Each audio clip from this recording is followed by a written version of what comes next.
DJ ઉપર જે પ્રતિબંધ લગાવવામાં આવ્યો છે આ મુદ્દો મિત્રો વિક્રમ ઠાકોરને નથી ગમતો। વિક્રમ ઠાકોરનું કહેવું એવું છે કે ડીજે ઉપર જે પ્રતિબંધ લગાવવામાં આવ્યો એ નિયમ ખોટો છે તો ડીજે ચાલુ રહેવું પડે।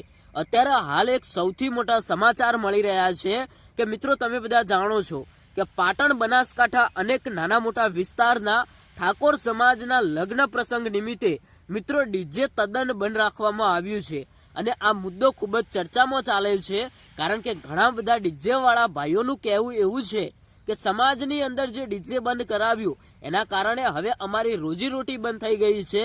અમારી જિંદગી જે ડીજે ઉપર ચાલતી હતી એ જ ડીજે તમે બંધ કરાવ્યું તો હવે અમે કરશું શું।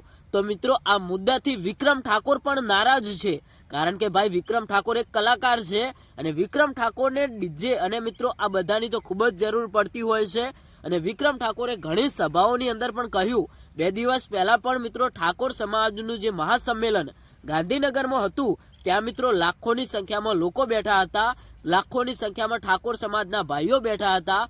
ત્યાં મિત્રો વિક્રમ ઠાકોરે સવાલ કર્યો હતો અને મિત્રો સવાલ કોને કર્યો? ગેનીબેન ઠાકોરને સીધો સવાલ કર્યો કે ગેનીબેન ઠાકોર આ સમાજની અંદર જે ડીજે ઉપરનો નિયમ છે એ ક્યાંક ને ક્યાંક ડીજે વાળા ભાઈઓને અને સમાજની અંદર જે ડીજે રાખે છે ભાઈઓ એમનું કહેવું એવું છે કે ડીજે ઉપર જે પ્રતિબંધ લગાવ્યો એ ક્યાંક ને ક્યાંક અમારા માટે ખોટું છે। તો વિક્રમભાઈએ કહ્યું કે આ નિયમ ઉપર થોડું ધ્યાન આપજો।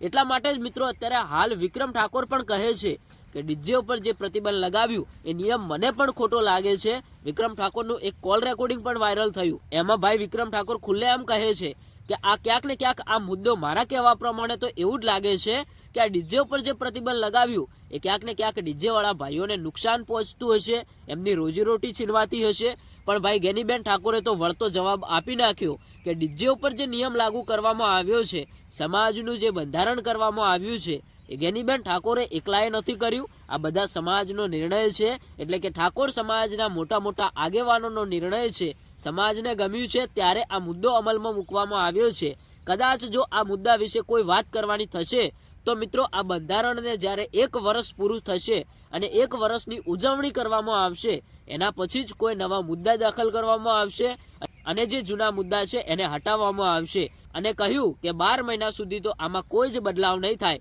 તો મિત્રો ક્યાંક ને ક્યાંક ગેનીબેન ઠાકોરે જવાબ પણ આપી દીધો કે સમાજની અંદર તો ડીજે બને જ રહેશે। પણ ભાઈ વિક્રમ ઠાકોર આ વાતથી નારાજ છે। તમે શું કહેશો કોમેન્ટ કરીને જણાવતા જજો। આમ તો મિત્રો જે નિયમ લાગુ કરવામાં આવ્યા છે એમાં સમાજના લોકો તો ખુશ જ છે કારણ કે સમાજને ગમ્યું છે ત્યારે આ બંધારણ કર્યું છે। પણ ભાઈ આમાં ક્યાંક ને ક્યાંક ડીજે વાળા ભાઈઓને પ્રોબ્લેમ છે અને હવે આ વિક્રમભાઈએ પણ આ વાત કરી। તમે શું કહેશો કોમેન્ટ કરીને જણાવતા જજો।